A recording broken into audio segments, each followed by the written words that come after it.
ఉమ్మడి విశాఖపట్నం జిల్లాలో పాఠశాలలు పునఃప్రారంభమయ్యాయి. దాదాపు 50 రోజుల తర్వాత పాఠశాలలు తిరిగి తెరుచుకున్నాయి. దీంతో విద్యార్థులంతా ఉత్సాహంతో పాఠశాలలకు పరుగులు తీశారు.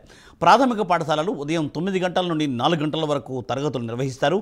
ప్రాథమికోన్నత అలాగే ఉన్నత పాఠశాలల్లో ఉదయం 9 గంటల నుండి సాయంత్రం 4 గంటల 15 నిమిషాల వరకు తరగతులు నిర్వహించనున్నారు.